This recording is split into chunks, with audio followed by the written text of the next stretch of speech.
Okay, thank you.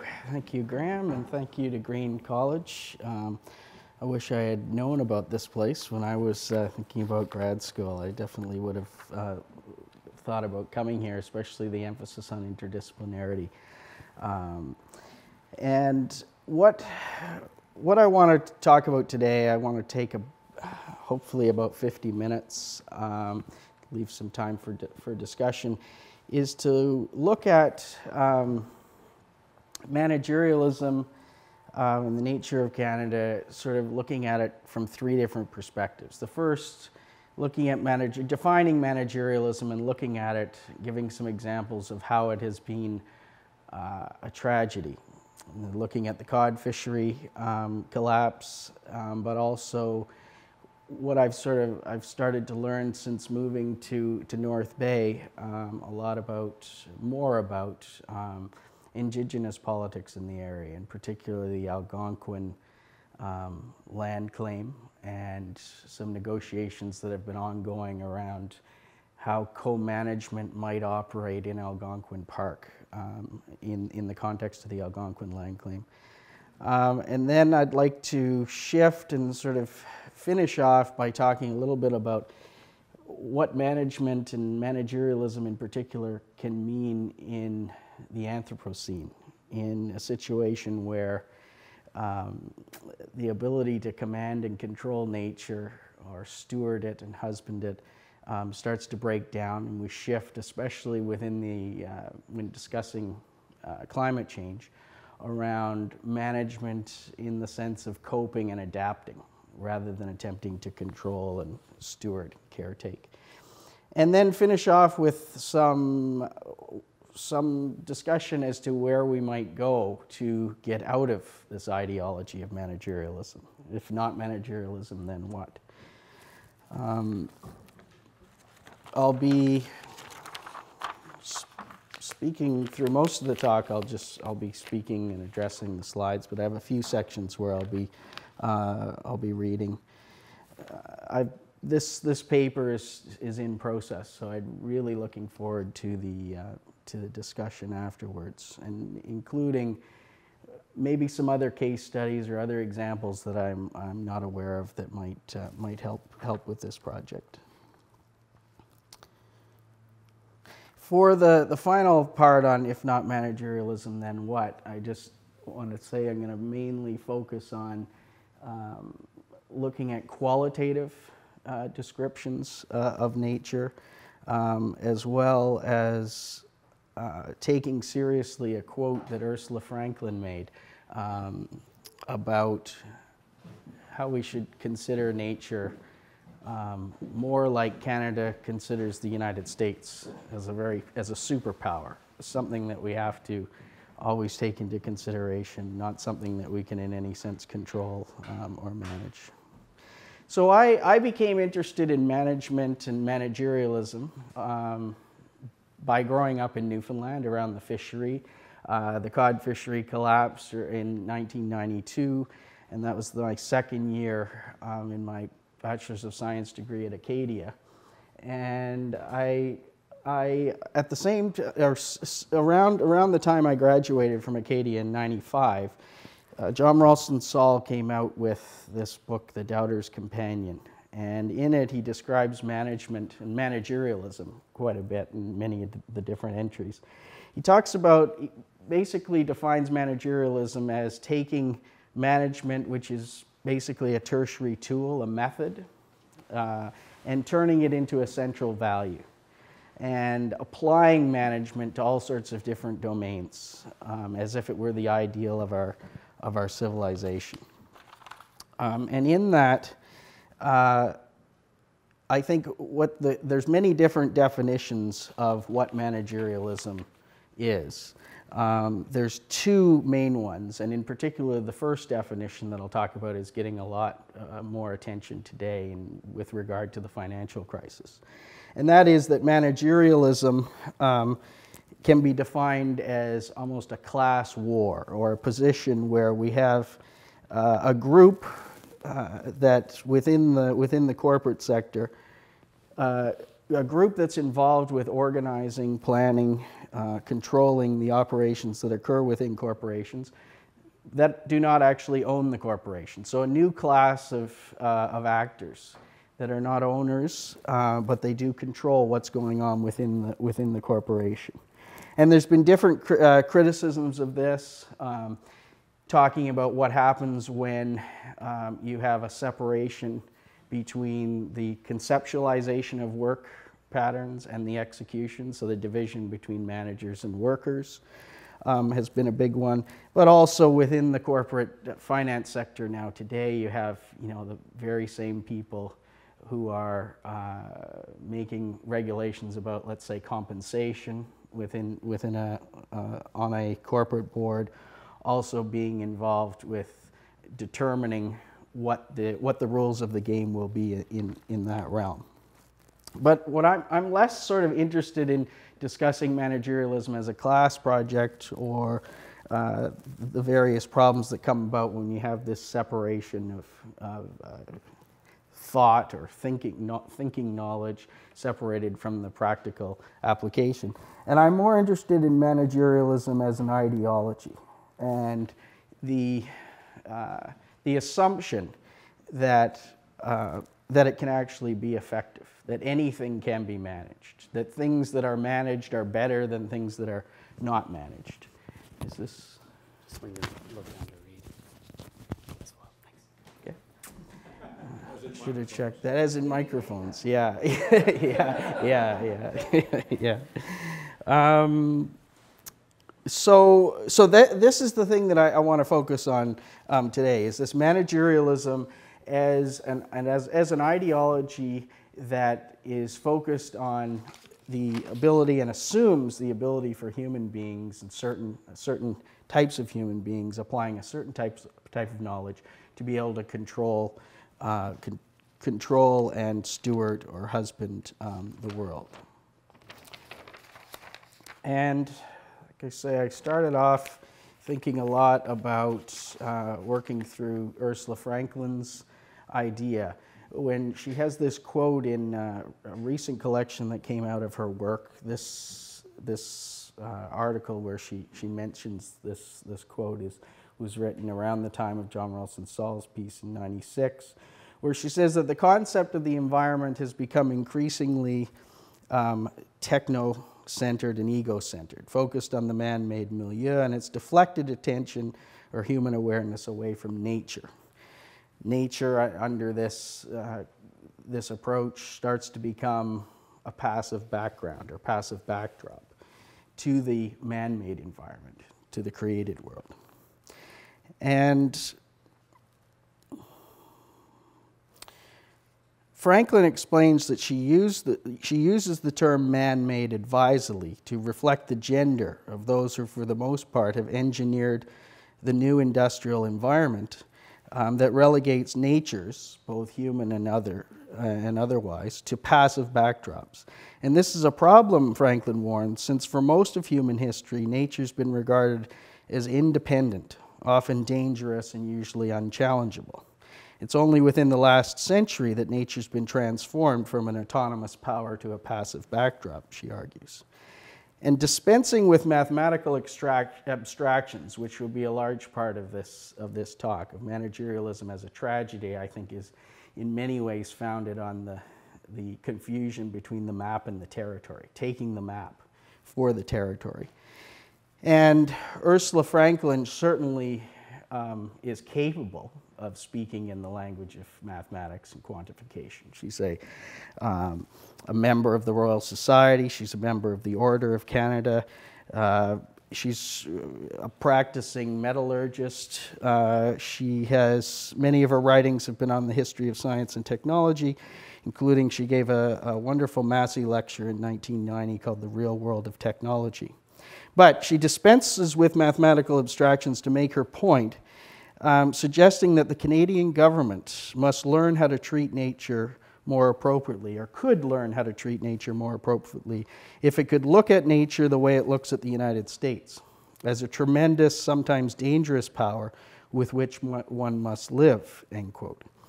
She calls on readers to imagine the Canadian government acting towards nature with the same spirit of caution and prudence accorded to the world's superpower. Unfortunately, she concludes, quote, considerations of the power of nature have not entered Canadian political thought. And while considerations of the power of nature have failed to enter mainstream political thought and policy practice in Canada, the agency of nature has played a central role in interdisciplinary academic fields, environmental history, philosophy, justice, political ecology, science and technology studies, and the history of science. And in environmental history, increasingly, nature is often depicted as an actor rather than a backdrop, a stage or infrastructure. And increasingly, nature's agency appears and matters, becomes a historical subject driving the plot. But I think also, outside of the academic realm, you can see that in particular, First Nations perspectives on nature have very much followed this, a tendency to see it as an actor, as a subject in and of itself, rather than an object. So I thought that Franklin's words around what nature becomes in a time when there's more and more of the world is man-made fits very nicely with, or is important to think about now that we're entering into, or increasingly people are talking, including The Economist just this past May 2011, talking about that we've entered into a new historical epoch, the Anthropocene. The Anthropocene is defined as, or defines the Earth's most recent geological time period as being human-influenced or anthropogenic, based on overwhelming global evidence that atmospheric, geologic, hydrologic, biospheric, and other Earth system processes are now altered by humans. And the word combines the root anthropo, meaning human, with the root scene, the standard suffix for epoch in geological time.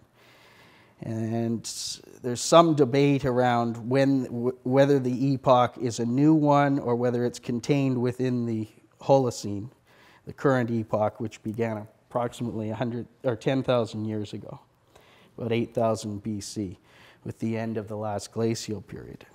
Now, what I find interesting in this Anthropocene, and this to me, this graphic that The Economist chose to use looks more like the Death Star, I think, than the planet. But it's all infrastructure. It's all man-made, this perspective. And I think there's often confusion with this Anthropocene that because human activities can actually alter geological cycles, alter things at the planetary scale, that somehow equates with the ability to engineer or re-engineer the planet. And I think that confusion, that slip between the ability to influence and the ability to make or create, in large measure is confused, or we're led to make that slip due to the dominance of managerial thinking. And nature itself is dead and gone in the Anthropocene, because all that's left are constructed environments, much like Franklin was warning us against. The age of man, named by Earth system scientists who measure time in spans of thousands of years, holds ambiguous meaning when it enters history and human-scaled time. In the Anthropocene, all environments are man-made, or at least altered or deconstructed by the industrial way of life. This way of life, referred to as not up for negotiation by the elder Bush at the UN, at the unsaid Rio Earth Summit in '92, and something new under the sun by environmental historian J.R. McNeill in 2000, roughly emerged over the last 100-year period, or 100-year period stretching from 1890 to 1990. And so that by the time sustainable development, by the time we started talking about sustainable development, a threshold had already been passed. No longer embedded in a time that had encompassed practically all of human history, we left an age where the God-given outweighed the man-made. And I think this has profound profound implications. And I'll talk about some of those next.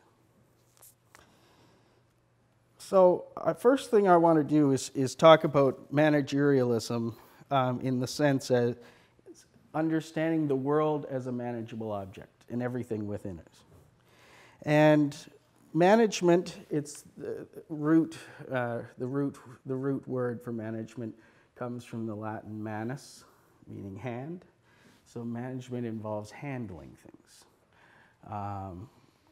putting our hands on things, handling things, intervening in things, mastering, mauling, and possessing, as I talk about it here.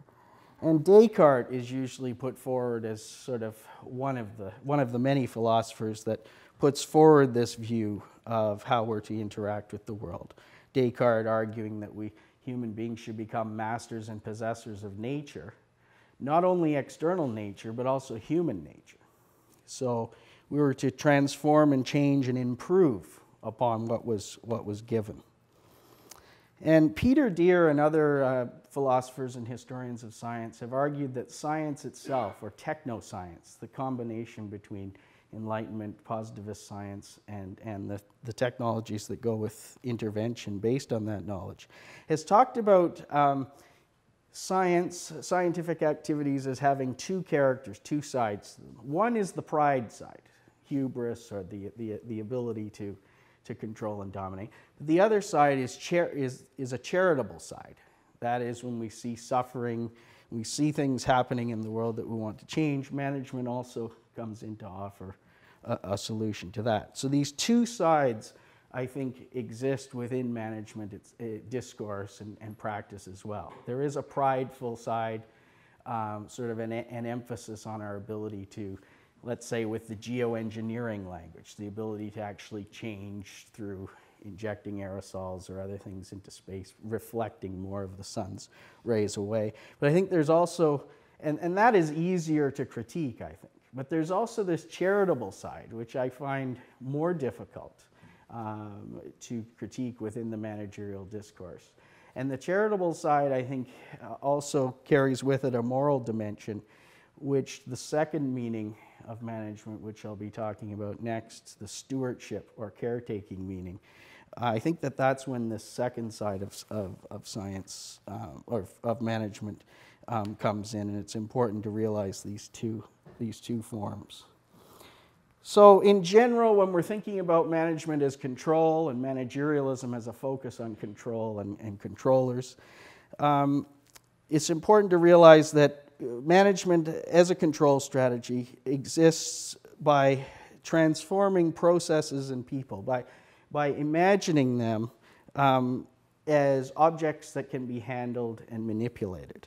And this is done, therefore management is based on the existence of a symbolic system that corresponds to, but greatly simplifies some real system or real object, which can thereby be brought under rational control. So in order to achieve control, you have to dramatically simplify the object that you're attempting to control.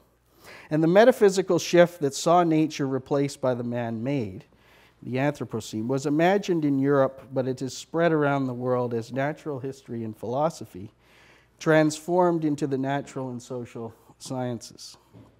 In fisheries, this happens around the 1890s, when we cease focusing on describing fish as a species and understanding its natural history, and shift understanding fish as statistical populations that abide by mathematical laws.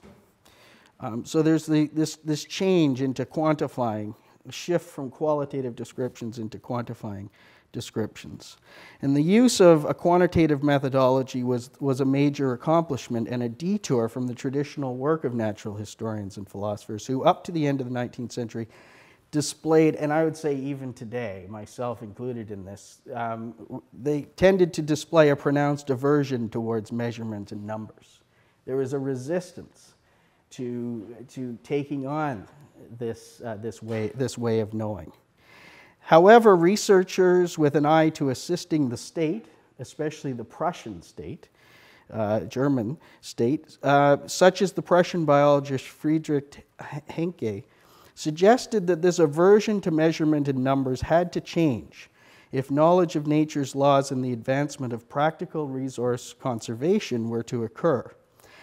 And in an article that he published in 1898, he scolded morphologists for avoiding quantitative analysis and was adamant that, quote, "This aversion towards measurement in numbers, which at times is heightened into contempt, is incomprehensible, inadmissible, and unpardonable when the scholar demands that his labors be regarded as a contribution to the knowledge of the true laws of nature and actually producing useful knowledge for the state and useful knowledge in particular for investors. People who were interested in turning activities like fishing, forestry into an industry that could guarantee a return on investment. So therefore, the natural fluctuations and cycles of nature become problematized, as opposed to being seen as something that fishermen in particular is what I've been focused on, but also within forestry, you know, insect outbreaks, forest fires, these things that are prior to this period of time taken as things that are beyond human ability to control, are problematized and seen as things that are amenable to solving through a quantification, an approach to understanding nature quantitatively. Okay. So I want to just briefly touch, although you can see that the fishery, while I'm trying to break outside the fishery and come up with other examples of management, it is still fundamental to sort of how I understand the world, but not only that, but how I understand management. And I just want to ask a few questions here about managed annihilations. How is it that management activities that are designed to deliver on control, deliver our ability to handle, manipulate, produce outcomes in nature that we want, why is it that these interventions often end up becoming counterproductive or producing what they're designed to prevent? And I'm arguing that the counterproductivity of management, I think a lot of it has to do with getting over this aversion towards numbers. In order to understand nature in a way that was compatible with its mastery and possession, we had to overcome, move beyond qualitative, very place-based knowledge to create a universal way of knowing.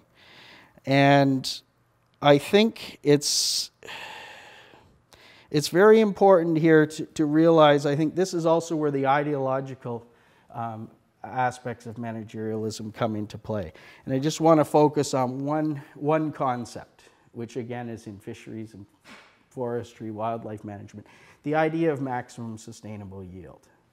And what I found in looking into the history of this concept, first of all, just briefly, the concept is basically that in any population or stand of trees or wildlife population, that there's a constant carrying capacity, and that as long as we maintain harvest rates at a particular level from year to year, that the population will rejuvenate itself and can continue on in perpetuity. And what's fascinating about this concept too is I think it shows us a lot about how science operates within the managerial field. Because the very scientists that came up with the concept, that helped to develop it, in particular Peter Larkin here at the University of British Columbia at the Fisheries Center, by the 1980s, were already pointing out that the concept was scientifically flawed, that it didn't match up with what actually exists out there in nature, that you have to make all sorts of assumptions, especially the assumption that every variable, in the case of fishing, every variable except the harvesting of the animals remains constant, when we know that there's all sorts of flux in these variables. So the question is, if this scientific concept, maximum sustainable yield, has been disproven scientifically, the very scientists that came up with it are distancing themselves from it, why does it continue to live on? And I think it continues to live on because it serves a function that allows activities such as fishing, harvesting wild animals, cutting trees down, forestry. It allows these activities to become industries. If we can come up with a number that allows us to predict how much can be extracted from nature, then it allows for returns on investment. It allows for the development of industries. A new book recently just came out, actually this month, by Carmen Finley, an American historian, environmental historian. It's called All the Fish in the Sea. And what she outlines in this fascinating book is that the whole concept of maximum sustainable yield is imagined originally after the Second World War by American negotiators, trade negotiators, who wanted to get access to fisheries resources in the south, especially Mexico and then further south in South American waters. So therefore it functioned, its history shows that this idea comes up as a way for industrialized countries to gain access to resources in underdeveloped or non-industrialized countries. Because currently now in the international law of the sea, maximum sustainable yield rates have to be determined for every fishery within your 200-mile limit. And if the nation is not able to harvest at that level, you have to let other countries come in to harvest the fish. So it's been embedded into international law and into the ways in which we interact with nature.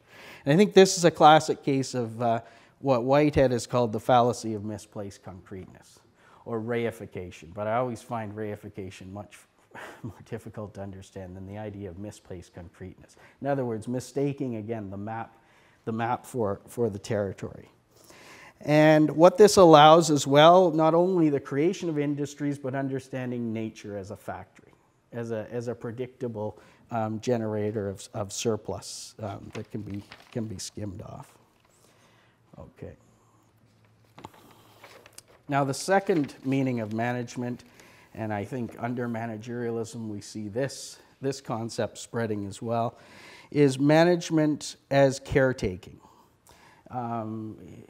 Historically, or the meaning of management not only has its root in manus the hand, but also in the household, the oikos, and the oikonomia, the idea of household management. Now, I think there's several things that are important to note here with this concept. First of all, oikos, thinking with relationship to the household, coming from the Greek idea, is a realm of rulership. The household is structured hierarchically with the husband in charge of what's going on in that domain, and everyone else subservient to that logic. It also has been applied to, or this concept of caretaking and stewardship has also played out, I think, in Canada with regards to First Nation peoples and the role of the state. The state is to caretake, to look after Native peoples in Canada as if they were children, part of the state household. And attempts, therefore, throughout Canadian history, we see examples. Hugh Brodie is the best at articulating these, of attempting to turn, well, before I get into that, the other thing that this implies in terms of our relationships with nature is the domestic sphere, right? So the household is a domestic sphere. And in terms of caretaking, ordering, organizing that sphere, I think it has within it an agrarian bias. That is, it applies to, it's more easy to conceptualize and understand husbandry, stewardship, when we're talking about domesticated plants and animals.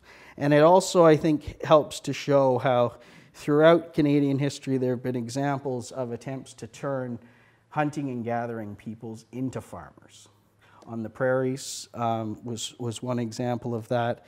And also the continual clashes, I think, and misunderstanding between hunters, gatherers, fishermen, and the attempt to control, order, regulate, organize those activities as if they were dealing with a domesticated sphere, which is also a very predictable sphere, where wildness doesn't enter.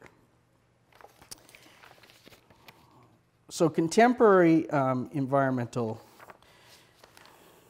let me make sure I get this.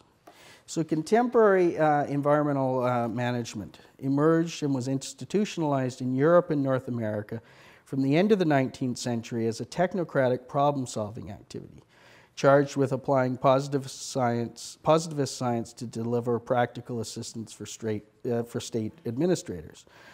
Scholars argue that the roots of environmental management should be understood within the context of Newtonian mathematics, Baconian scientific method, Cartesian or Descartes' philosophy, and the centralizing state-making activities of modernity. The environmental historian Carolyn Merchant has noted that our current pattern of human nature relations evolved out of a particular Western history, a history originating with British biblical reinterpretations in the early 18th century. And out of the disorder, she argues that out of the disorder of post-revolutionary England, biblical passages were reinterpreted to help legitimize the creation of a new social order that was necessary for entrepreneurial advance and the expansion of market society. And I think this is the key point with thinking about managerialism as caretaking. She argues that the reinterpretation of biblical texts in the early 19th century constructed God as, quote, a caretaker, steward, and wise manager of his entire created world. And through these biblical reinterpretations, quote, God as universe manager came to serve as the model for humans as managers of the earth. And these historical roots offer critical insights for explorations of contemporary environmental management. So there's a text I'm reading now, trying to get through, by Giorgio Agamben, where he's looking at the history of, he's basically trying to uncover why it is that economic thinking has come to dominate how we think about everything. And his argument is that it goes back to these debates, medieval debates within the Catholic Church around the nature of God. And there's a shift from understanding God, from trying to talk about what God is. So discussions of the Trinity, discussions of looking at the essence, what God is, and the being of God, shifts from focusing on what God is to how God manages the world. How involved is God? Is God involved in every activity by the minute, or is it sort of like a clockwork universe that was wound up and then it goes on its own? So it's a shift from a discussion of the nature of God or the being of God into an instrumental question of how does he govern creation. And I think that's critical to understand that shift, to understand how taking God as universe manager and then human beings adopting that role. I think it's important to also realize why it's so difficult to try and get at questions of nature and natures anymore. And everything has sort of shifted over to an instrumentalist approach, which lines up very well with the management approach. So I'll finish up here with this. So God as universe manager provides the framework for humans as managers. These historic roots offer critical insights. The reinterpretation of nature as a collection of dead mechanical objects in place of a living earth allowed for the increased exploitation of secularized nature, understood as a collection of inert, dead resources. And the need for social orders following the breakdown of feudalism encouraged the emergence of top-down politics aimed at strengthening centralized states. These historic developments empowered and liberated some members of society, primarily European male landowners and entrepreneurs, scientists and political leaders, and widely dispersed some species. This is Alfred Crosby's argument about the imperial ecology. Mainly domesticated plants and animals and their associated biota, while denigrating and enslaving others, women, colonized peoples, and many endemic wild species and habitats. So I want to now shift to giving an example of caretaking stewardship management. Looking at the Algonquin, this is a map of the Algonquin land claim, Algonquin First Nation land claim, which includes all of Ottawa, you'll note, but also most of Algonquin Provincial Park. And the only time I've ever heard someone explicitly say that it's not possible, not so much that it's not possible to manage land, the land that's in Algonquin Park there, but that even thinking about and attempting to manage something changes its very nature. And what happened was I ran into, or was lucky enough to be told a story by Chief White Duck of the Golden Lake Algonquin First Nation in my first year in my Master's of Environmental Studies at York University. I was taking an environmental ethics course and really not too impressed with the course for most of it. But then at the end, we had the guest speaker come in, and it was the Chief White Duck who had just been, this was 1997, and he'd just been involved with negotiations with the Ontario provincial government around attempting to, before the land claim was settled, it's still not settled, it's still ongoing, to attempt to have some access to Algonquin Park. And they'd reached an agreement where most of all of the park within the boundaries of the land claim would be given over to Algonquin Nation to participate in co-managing the park with the provincial park managers. And everything was ready. The negotiators on behalf of Algonquin Nation had agreed they would take it back to the band members. And when they went back, most everyone agreed with it. But several elders stood up and said, "No, we can't do this." All they had to prepare to reach the agreement was the Algonquin Nation had to provide a management plan for how they would organize the park, how many animals would be taken, if there'd be any forestry allowed, if there'd be tourists allowed in which parts of the area. And the elders, or several elders, said, "This, if we actually sign this deal and produce a management plan, will no longer be Algonquin, because the trees in their territory, but in particular in the park, these elders said that they can actually communicate with these trees, that these trees speak a language that they can understand. But when they're treated as something to be managed, they're going to cease speaking to us." I mean, it's a very mystical story. It's very hard to get your head around this whole other metaphysical sort of way of understanding these trees.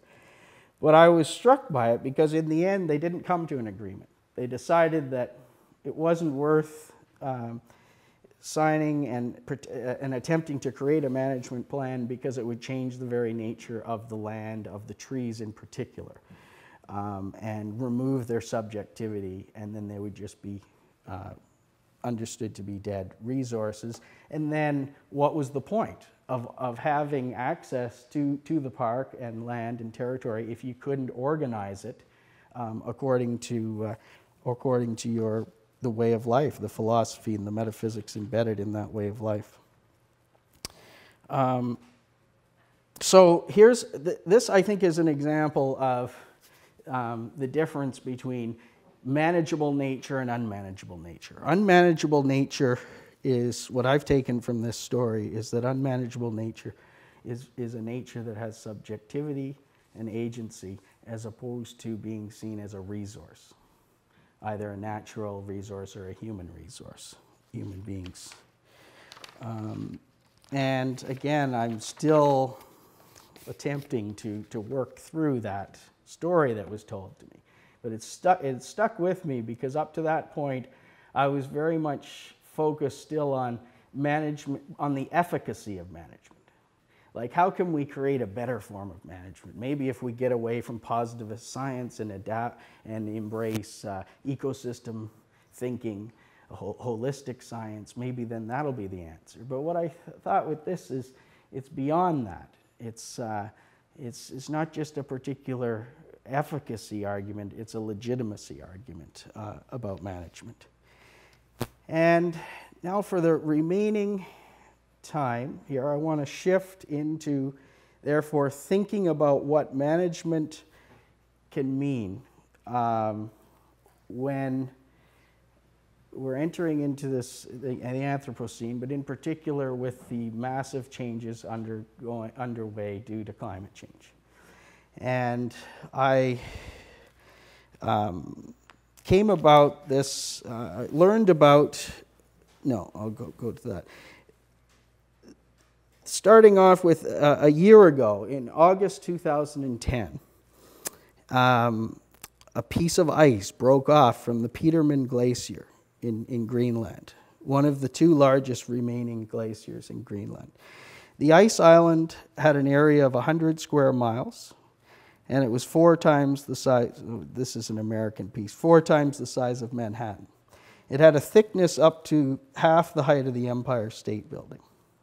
And the fresh water stored in this ice island could keep, there's the saying, the Delaware or Hudson rivers flowing for more than 2 years.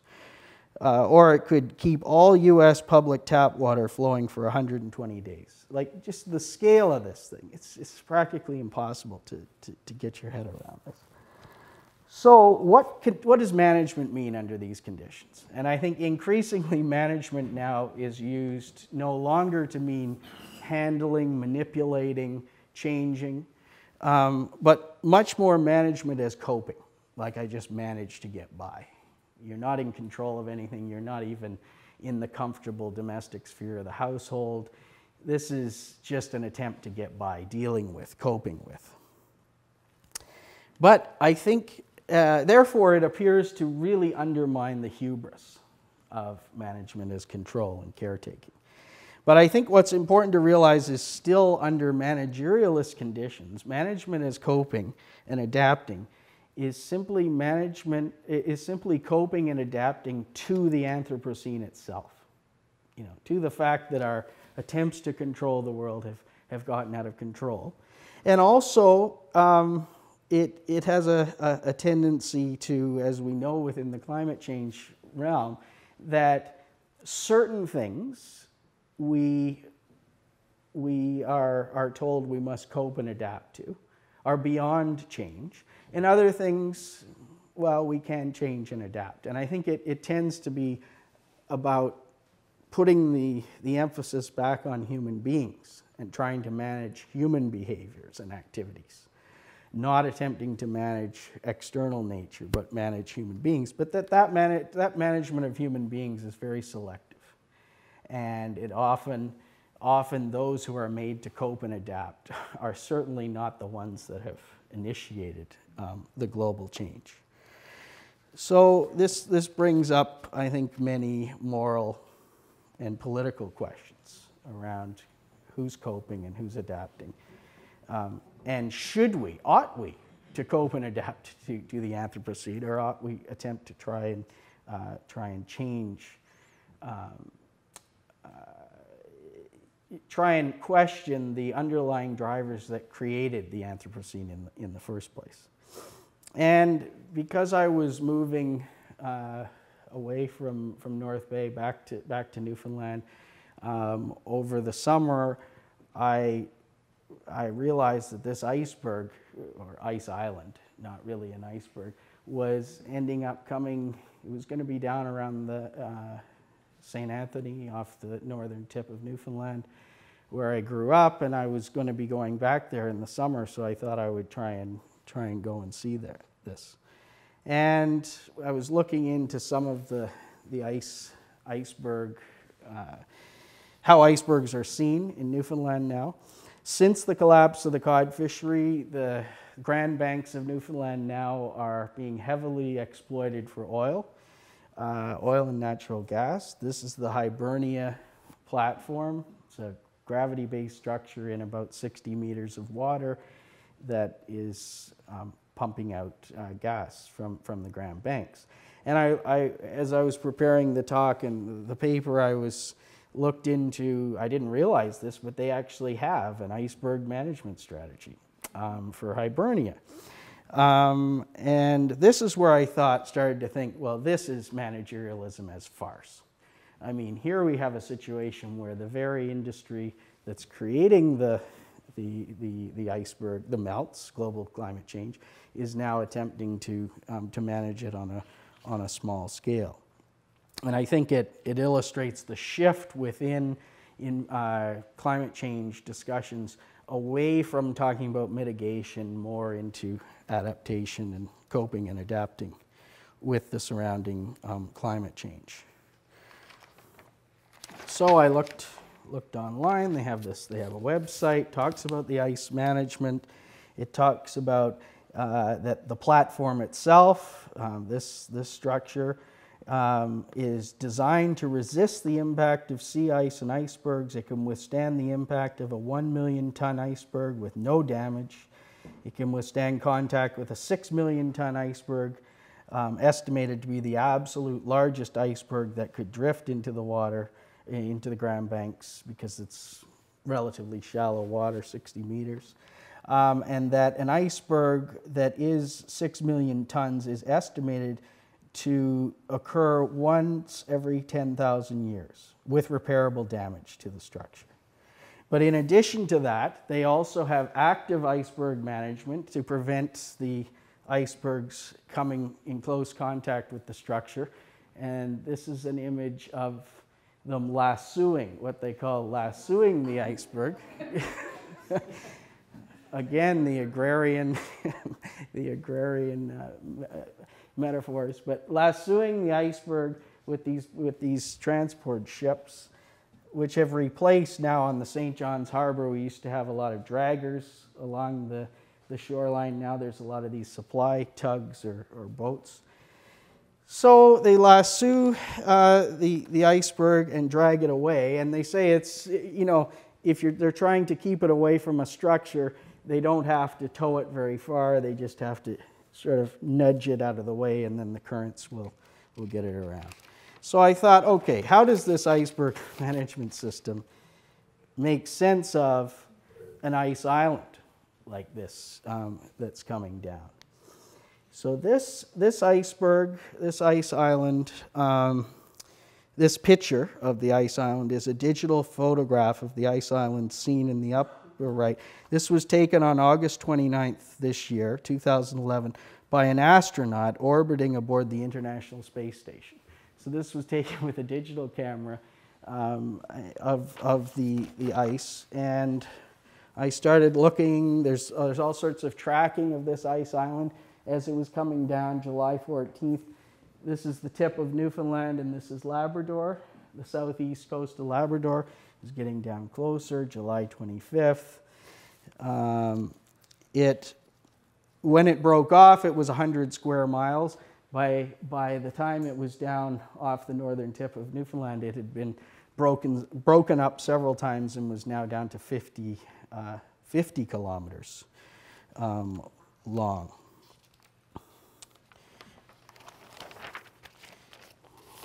So like I say, in August, late August, I was in St. Anthony and looked out and could see the ice island.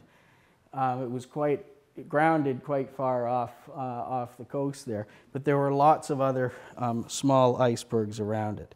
And I started to think, well, you know, when we're dealing with ice islands this size, it seems the attempt to manage them with this high-burning iceberg management system seems to be outrageous. But then I started to think that under managerial conditions, to mock or to sort of say, oh, well, we cannot manage something this size, is, I think, simply to provoke, right? And so on the one hand, I think that comedy and shifting to talking about managerialism as a farce is something that's useful, especially when thinking about the environmental movement. Joe Meeker wrote this book, The Comedy of Survival, Literary Ecology and the Play Ethic, arguing that environmentalism has to shift away from tragic narratives like the tragedy of the commons towards a more comic note.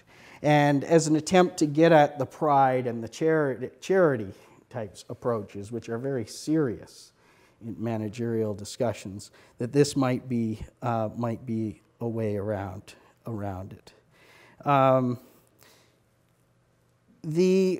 Imagining nature maybe more along the lines of a trickster, or something that again has subjectivity as opposed to an object that can be fully explained and predicted according to quantitative data, I think has real potential, and I'm drawn to that approach. However, when you look at the history of environmental management, managerial language within the field of resource and environmental management, there has been a shift away from understanding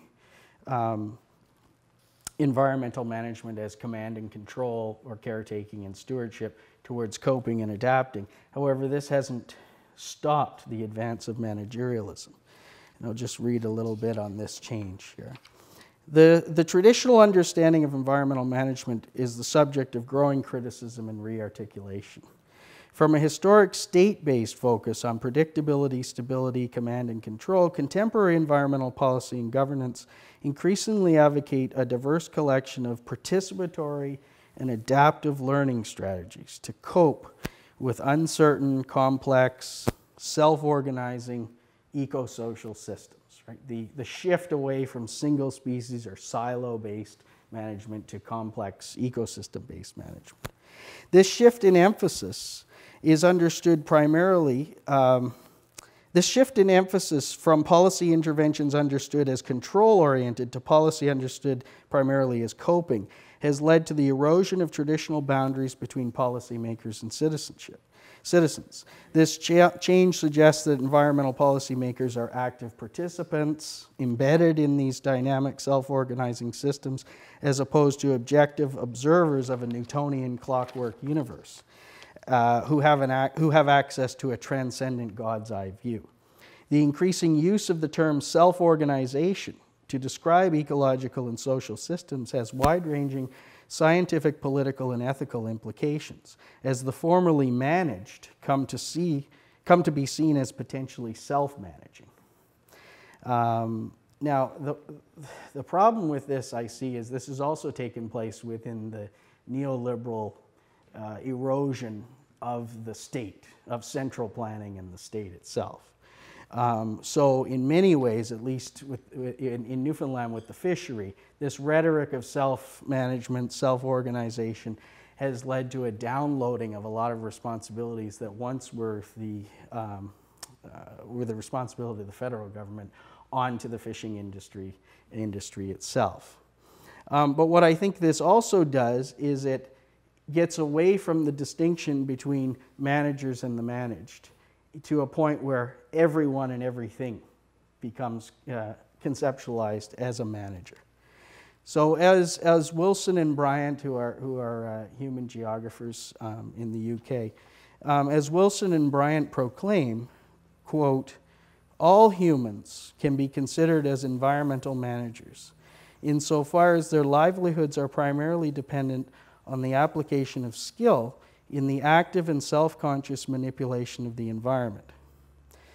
End quote from them. Approaches to environmental management are increasingly founded on ahistoric economic analogies. Okay, so they say, quote, we assume that every society has its own means and adaptations to deal with its natural environment. In some cases, the capital of local knowledge may be used and organized in such a way that it amounts to a management system, end quote. So we're led to believe that management systems, capital, and adaptation are universals that appear everywhere throughout history, the same. This stages the world, I think, for total management. If we cannot find an outside, or if management cannot be made historically referable, then I think we're left within the Anthropocene with no measure, no ability to, because there's no nature anymore in the Anthropocene, it's simply constructs, human constructs, then there's no way in which to determine what appropriate behavior is in a particular context. So let alone the Algonquin worldview, which is totally inaccessible from this perspective. But even once we're within this world, we're incapable of understanding what appropriate relationships should be. So I'll go back to the fishing example that I know best, which is that when new fishing technologies were introduced in the Newfoundland fishery, one of the first, the traditional technology for 350 years was a baited hook on a hand line, basically. And the fishery would last for 6 to 8 weeks when cod were migrating in following their main food source, the capelin, which is like a small sardine. And as they would come in, fishermen would use pieces of the capelin as bait. After the fish would stop biting, fishing would end.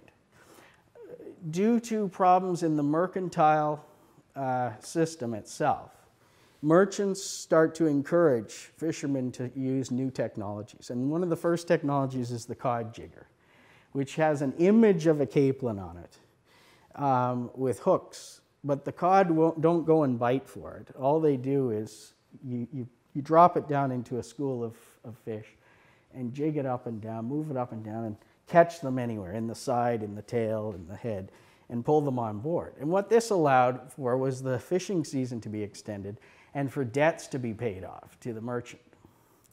But right from the beginning, and I was having a great conversation with Jonathan about this afternoon, a student here in geography, was that right from the beginning, these arguments are made that not only is this going to scare away the fish, fishermen are arguing that we shouldn't adopt this technology because it's going to scare away the fish and they're not going to come in. So again, describing cod not as a natural resource, but as a subject, as an actor.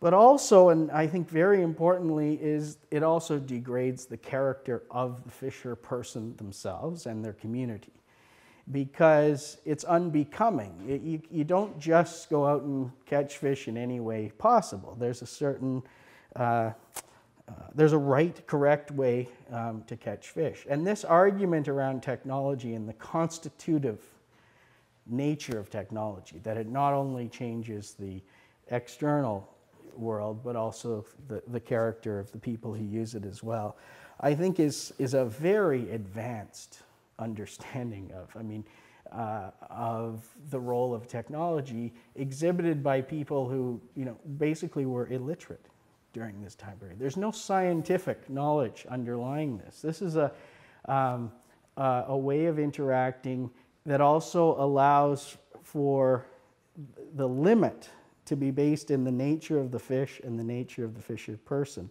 as opposed to an abstraction, a number, a quantity. And what I think has really changed with managerialism is a shift from focusing on how activities are done appropriately in particular contexts to how much is available, how many. So a shift from a qualitative understanding to a quantitative understanding.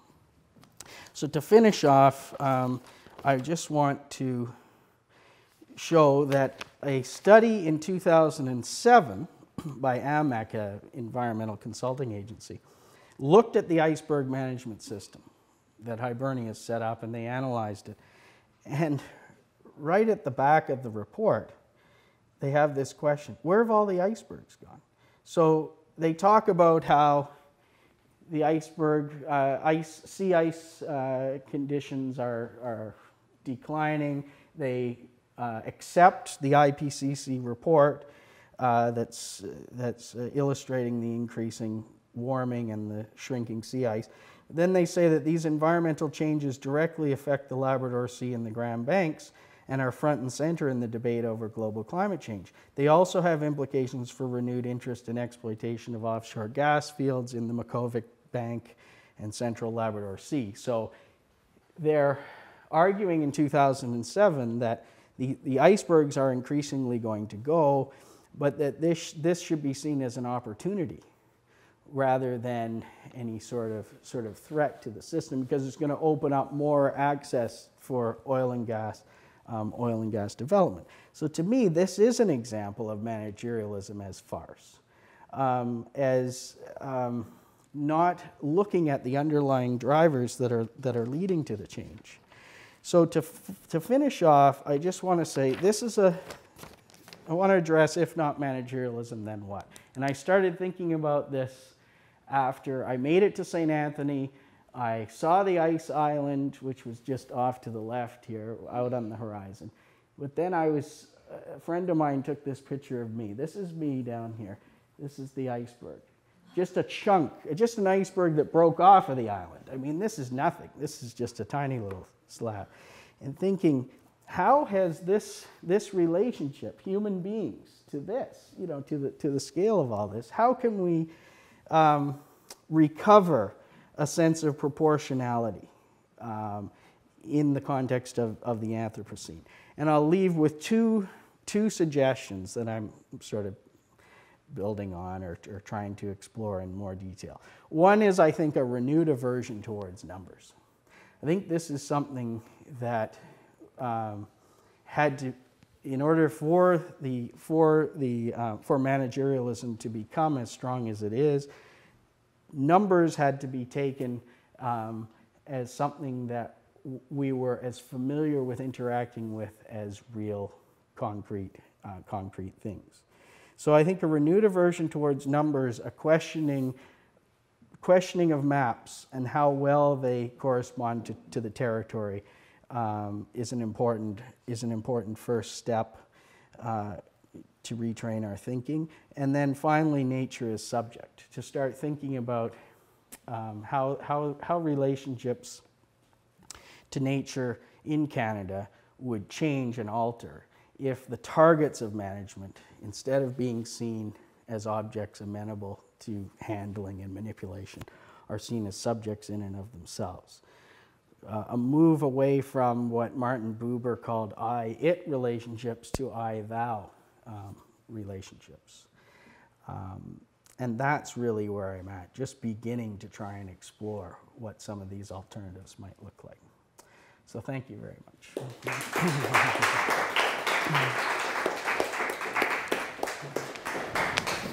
Thank you, Dean. We have some time for questions, and I'm sure there are some.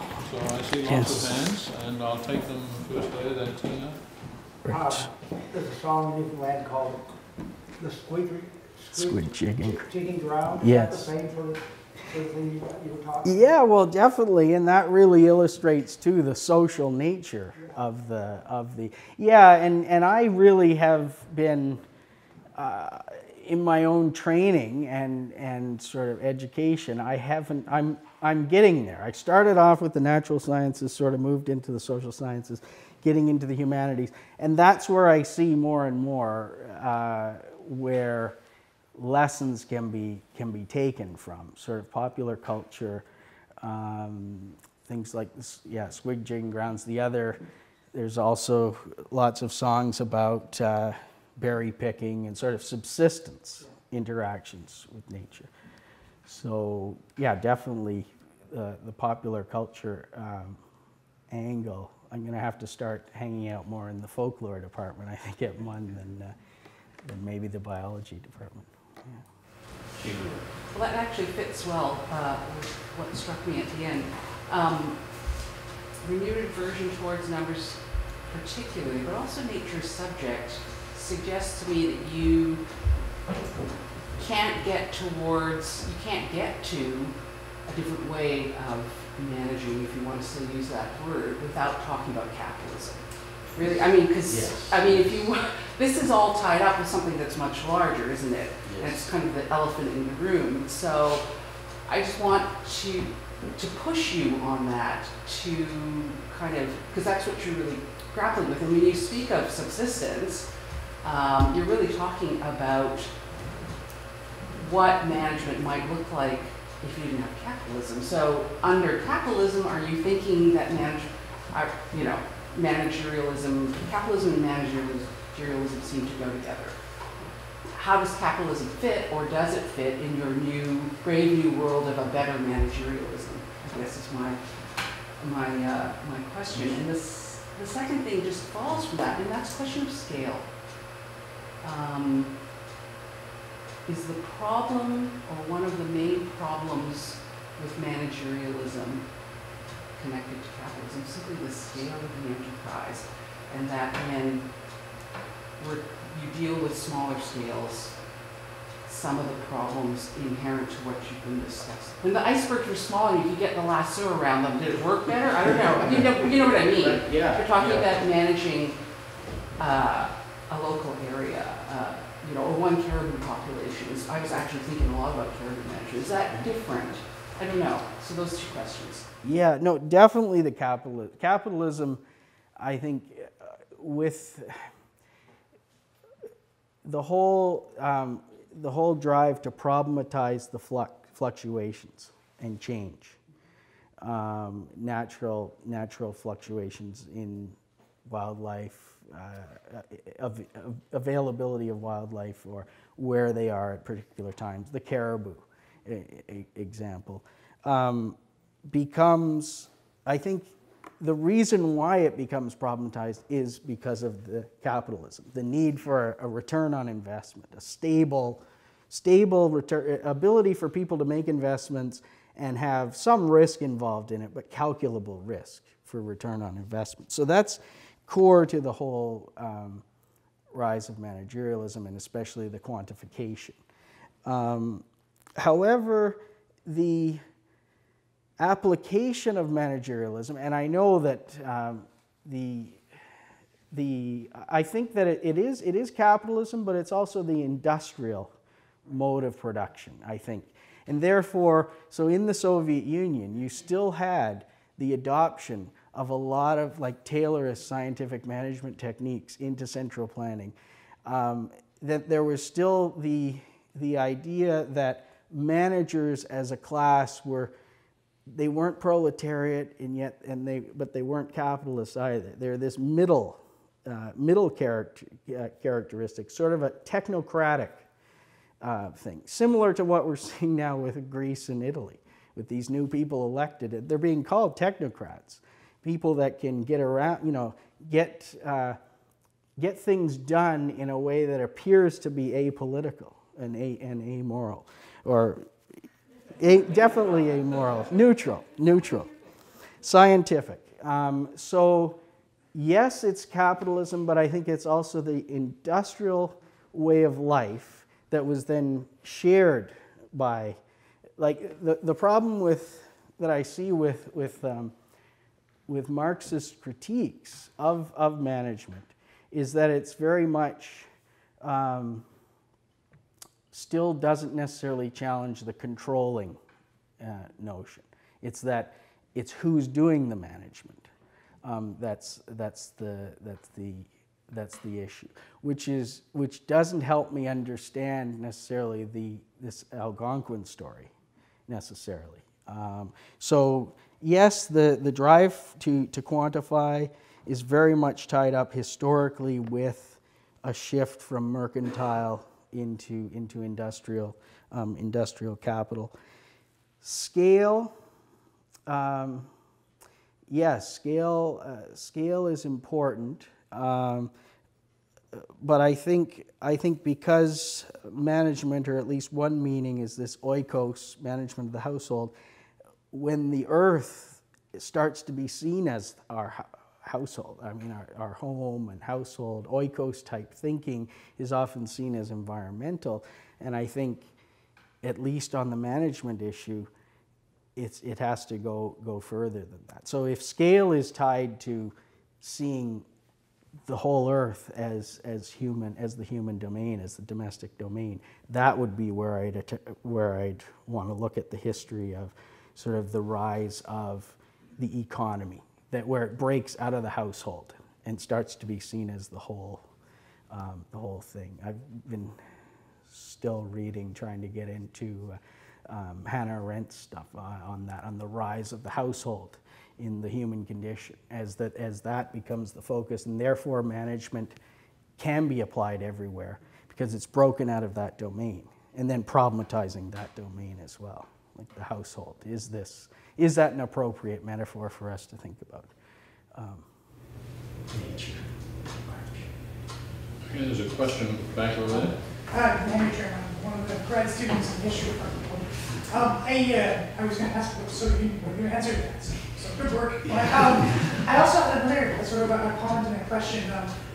You briefly talked about devolving authority to the province and probably also to the municipality, when you're talking about management as a way of sort of going local.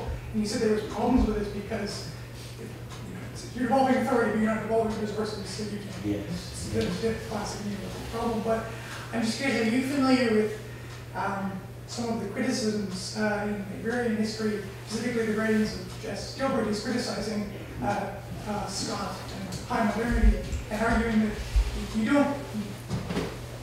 that it might be possible, or it is possible, to devolve authority as well as resources, and thus you can have management that takes much more account of local knowledge of Métis, which I think is probably what you're trying to get at. So I'm just curious if I recently bumped into it by accident, so I'm just curious. And this is, I don't know this is Jess Gilbert? Okay. Yeah, no, I'd be very interested. I've sort of, I guess I was involved in my master's with transcribing interviews that had been done by sociologists with fishermen. And these interviews went on some 3-4 hours. And my job was not only to transcribe, but then to pull out the quantitative nuggets, the stuff that DFO is interested in knowing. When did you buy a bigger boat? When did the mesh size change? And what I found was that was such a I called it sort of like a reductive translation exercise. So I do agree that, so Métis traditional knowledge, more devolving responsibility for decisions about how industries are organized to the local level has some potential, but I think I'm more interested maybe now in Scott's new work, right? The Art of Not Being Governed, where he looks at how basically his argument is civilization can't climb mountains. Like there's certain, and he starts off the book, he talks a lot about mountains and the ability for people to escape control of the state by going higher up and by adopting swidden agriculture. And he does mention in the beginning of the book that it would be good for someone to look into how this operates on the ocean, on water, and not just on landforms, which I think would be an interesting way to look at it. So thinking in terms, not so much in terms of capitalism and capitalist and Marxist approaches, but anarchist, self-organization, the types of decision-making, not even decision-making, but decisions about organization, the types of stuff that's going on with the Occupy movement, attempting to... Now, the problem with that is it's totally inefficient. It takes a long time, right? It takes a long time to deal with it, and but I think that's where I'm quite interested in, is sort of looking and learning more about how people escape the state, the distinction between subsistence and production for the market, production for exchange versus production for use, but also even trying to get beyond the language of production when talking about these distinctions. So that's where I'm at, I guess, in thinking about those. I don't, is Jess Gilbert, is this a historian coming out of? A great historian. It's in regards to the New Deal. Because the New Deal is often seen as sort of the pinnacle of what you're criticizing. And here's arguing within the New Deal, there's a number of, I guess, sort of, we should probably talk about those things, so we don't take everyone's time. Sally and then Lisa.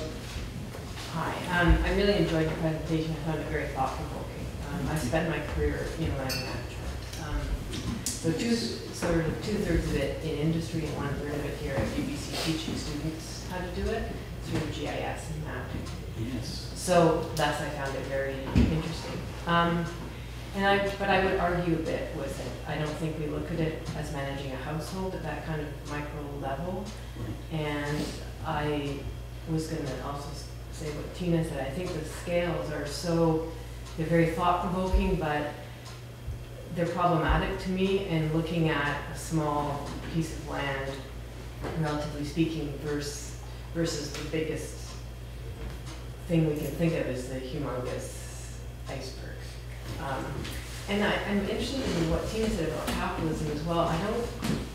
What I see of a lot of land management that's going on right now, you're facilitating a lot of groups at the table with respect to First Nations groups, with respect to different types of fish and wildlife. They're kind of being represented by various organizations and peoples. And what we do now when we look at putting a hydro line through Ontario or through Chile or wherever it is we look at facilitating all these people as stakeholders at the table to best manage this piece of land. So I don't see management in at all a negative realm, and I don't see it as solely capitalistic, and I don't agree that we have to recess on the numbers. I think what we have to do, though, is look at in our teaching mixed methods, in the sense that we still have to have some of the numbers to help drive our policies. So I think you guys can all argue with me on this. I'm sounding like my days in industry, but I think we need some sort of numeric quantification to help us know what we're doing, but we also need the qualitative information as well to sort of go into the assessment of the land practices. And what should trump what? That would be my question for you. With the qualitative, because I agree, it's changed, right? Now we have to consult. Resource management is basically about facilitating different interest groups, but it's... Lots of First Nations groups out here in BC who are logging those trees that are seek, or whatever your analogy was, and they have certain areas that they set aside for culturally sensitive areas. But there's economic reasons why this is good for social sustainability for First Nations groups who start doing their own sort of land management. But sorry, I interrupted you. No, I'm just wondering, how do you see those go together? They can work together. They can be integrated. And we do that all the time now. No, I think it's an important question, and I'm still sort of struggling with it. What struck me was that sort of prior to the collapse of the fishery, the cod fishery anyway, in Newfoundland, all the local knowledge, the qualitative knowledge, was dismissed as anecdotal, and the scientific knowledge had primacy. And they were saying different things. The scientists who were working for DFO at the time were saying that there was plenty of fish. The allocation in 1992, the quota was 300,000 tons, but the amount of fish that was there was next to nothing, right? Since 92, it's changed.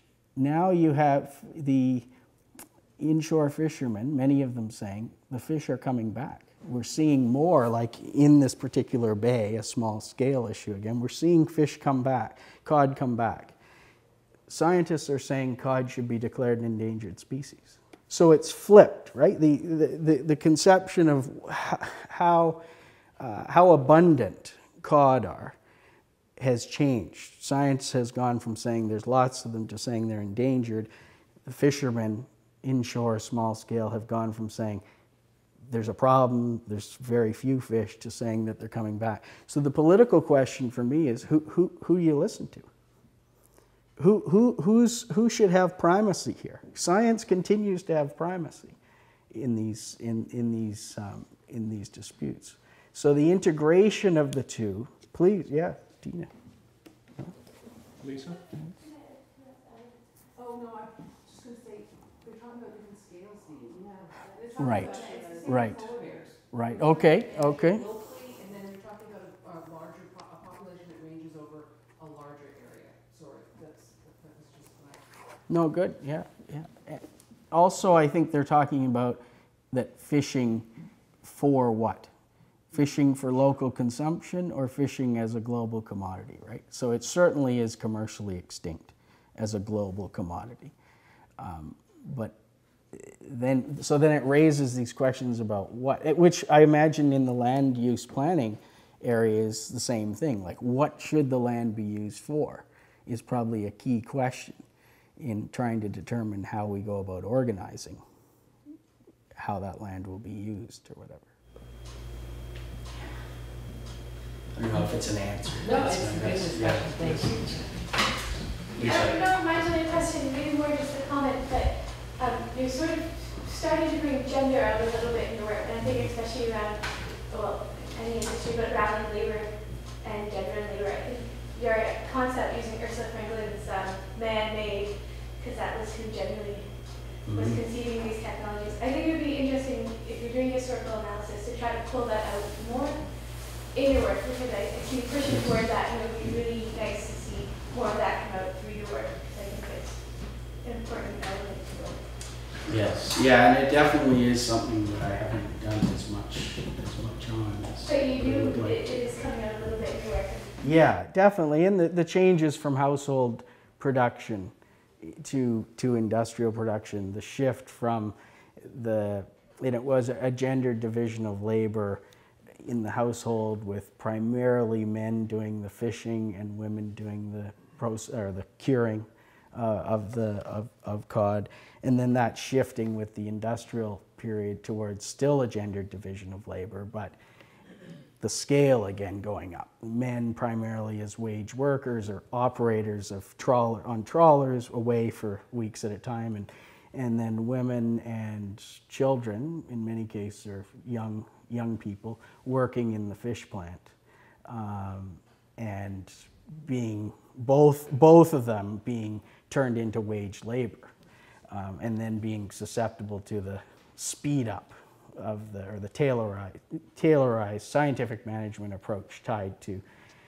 both catching fish and then processing them. So, yeah. I found this really interesting, and I think I'm really with you in spirit with your where you want to take it. So what then?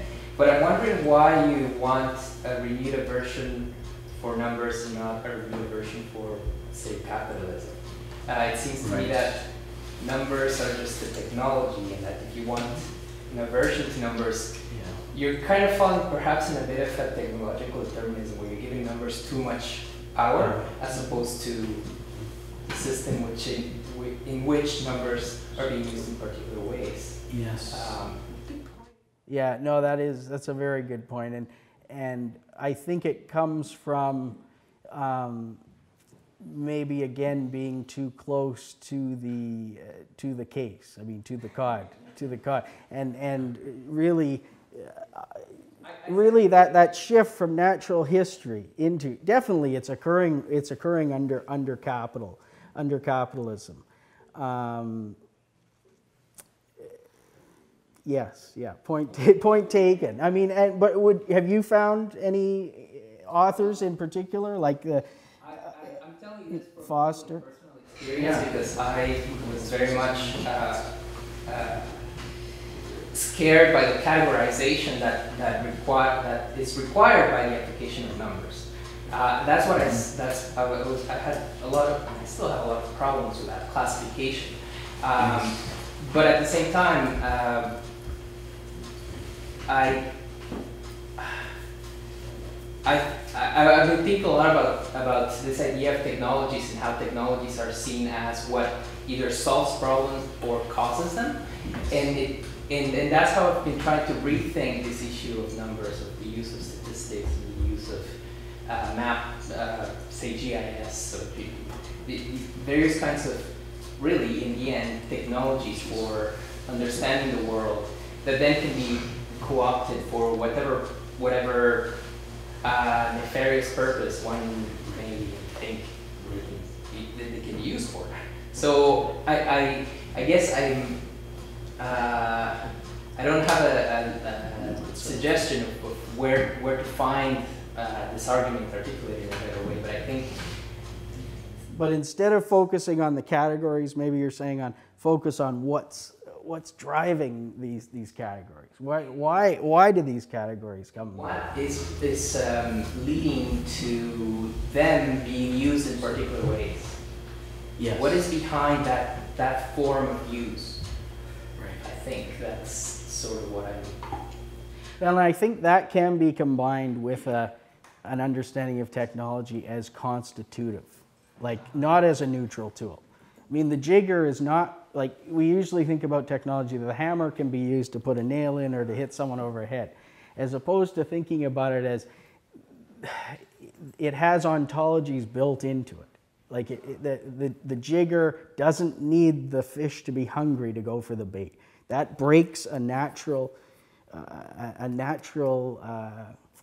limit or threshold. But it's becoming, I find it at least, I've been influenced enough by postmodernism to be very wary of using the term nature.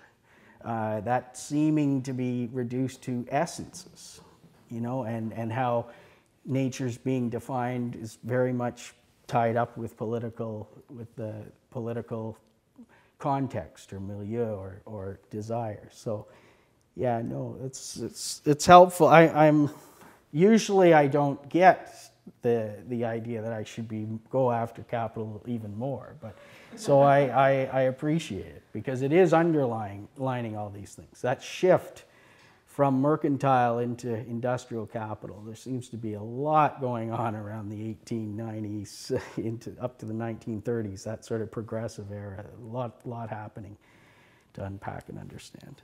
Okay, thank you.